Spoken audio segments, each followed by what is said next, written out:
मैं विकास सर अपने YouTube channel विकास sir mathematics पे आपका स्वागत करते हैं। हम आपको आज क्लास 12th का चैप्टर मैट्रिक्स का एक्सरसाइज 3.1 का क्वेश्चन नंबर 4 का 1 आपको इजी वे में करके आपको एक अच्छे से समझाएंगे कि कैसे इसको बनाएं। इसमें बनाना है construct a 2x2 matrix A equal matrix A I J. I को हम लोग बोलते हैं रो और जे को बोलते हैं कॉलम। ठीक है, होज एलिमेंट आर गिवन, एलिमेंट नीचे दिया हुआ है। ए आई जे मतलब कि ए रो इंटू कॉलम इक्वल आई प्लस जे का होल स्क्वायर बाई 2। इसको क्या बनाना है मुझे, इस तरह से ए का मैट्रिक्स ये हमें निकालना है। इसका जो मैट्रिक्स लिखने का तरीका जो होता है A1 ये फॉर्मेट होता है और A12 ये 2x2 का मतलब 2m एम और एन, इसको m बोलेंगे इसको n बोलेंगे। m को बोलते हैं, अभी उसके बारे में हम डिस्कशन करेंगे, पहले मैं ये फॉर्मेट लिख लेता हूँ A21 A22। अब क्या करेंगे, बंद कर देंगे क्योंकि मुझे 2 × 2 का बनाना है। रो कॉलम 1 इसको बोलते हैं कॉलम 1, इसको बोलते हैं कॉलम 2, इसको बोलते हैं रो 1 और रो 2। क्योंकि मुझे क्या बनाना था, 2x2 का मैट्रिक्स बनाना है, तो 2 कॉलम और 2 रो। इसको बोलते हैं हम लोग यहाँ पे एम को बोलते हैं नंबर ऑफ रो, इन को बोलते हैं नंबर ऑफ कॉलम। ठीक है, और आई थोड़ा आपको कन्फ्यूजन होगा, आई को ही बोलते हैं रो, जे को बोलते हैं कॉलम। ठीक है, और एक और चीज़ आपको एनसीईआरटी 3.1 का फर्स्ट ही क्वेश्चन में पूछा होगा, order of matrix. Order of matrix, order of matrix, इसका फॉर्मूला जो होता है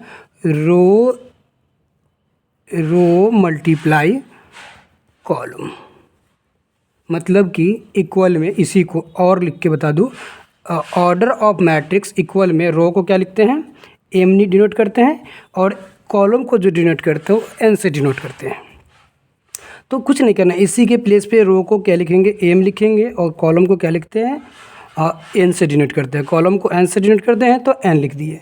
इसका मतलब हुआ ऑर्डर ऑफ मैट्रिक्स क्या होगा, m into N. As it is हम इस क्वेश्चन में आता हूँ यहाँ पे, तो क्या करना है, ये हमारा क्या है, जैसे कि पहला निकाल A11 निकालना है मुझे, A11 मतलब कि जैसे कि ए आई जे है तो यहाँ पे आई भी 1 है और जे भी 1 है आई भी 1 है और जे भी 1 है। तो यहाँ पे क्या करूँगा मैं, यहाँ पे आई दिया हुआ, आई का वैल्यू मेरा ये क्या है, एक तरह से आई है और ये हमारा जे है। तो आई का वैल्यू मेरा क्या है, 1 है, 1 लिखेंगे। अब प्लस जे का वैल्यू भी 1 है। इसका स्क्वायर क्वेश्चन के अकॉर्डिंग स्क्वायर दिए, बाई में 2 है तो 2 देंगे इक्वल में। अब क्या करते हैं, बोर्ड मास पढ़े होंगे बच्चे में आप कि बड़े ब्रैकेट का काम करते हैं, तो 1 + 1 2 हुआ और 2 का पावर 2 बाई 2 इक्वल में 4/2, 2 1 जा 2, 2 2 जा 4 इक्वल में 2, मतलब A11 मेरा निकल गया। अब A12 निकालेंगे, क्या निकालेंगे, A12।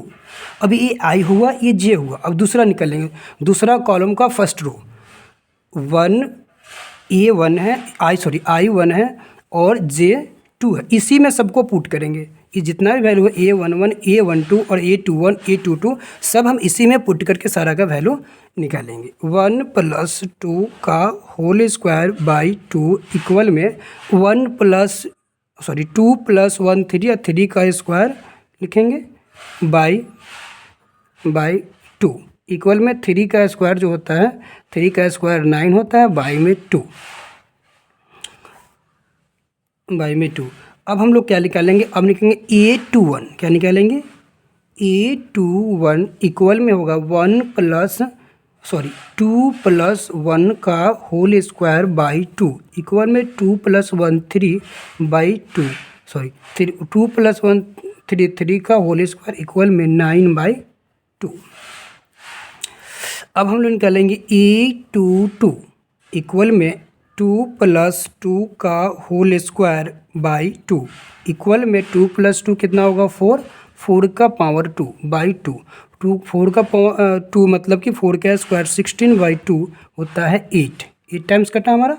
अब हमारा आ गया, अब हम लोग मैट्रिक्स लिख देंगे जो हमसे पूछा था 2 × 2 का, मतलब 2 जो होगा ये हमारा m है और ये क्या है n है। तो 2 × 2 का मैट्रिक्स लिखेंगे तो अभी हमारा A11 का वैल्यू कितना आया है 2, A11 का वैल्यू कितना है 2। अब 2 को यहाँ पे हम नोट कर देंगे। A12 सेकेंड प्लेस पे A12 का हमारा वैल्यू 9/2 आया है, तो 9/2 रख दूंगा। अब मेरा क्या आया A21 का वैल्यू मैं निकाल चुका हूँ। A21 का वैल्यू क्या है 9/2, तो इसके ही प्लेस पे क्या करेंगे मेंशन कर देंगे। तो कितना है इसका वैल्यू 9/2। अब हमारा A22 का वैल्यू कितना आया है, देखिए यहाँ पे ये मुझे पता करना था। A22 को वैल्यू आया है मेरा 8, ये हमने लिख दिया। इस तरह से हमारा मैट्रिक्स का क्वेश्चन NCERT क्लास 12th का 3.1 का 4 का 1 नंबर का आंसर हमारा 2 × 2 निकला। अब ये क्या करेंगे यहाँ पे देखते हैं हम लोग। तो हमसे पूछा था 2 × 2 का मैट्रिक्स लिख लीजिए। इसमें EIJ का 2 × 2 मतलब 2 एलिमेंट और 2 रो और 2 कॉलम। यहाँ पे 1 2 कॉलम 1 2 रो आ गया हमारा। ये आंसर कंप्लीट हो गया। बाकी का हम इसी तरह से बाकी वीडियो हम आपके लिए लाते रहेंगे।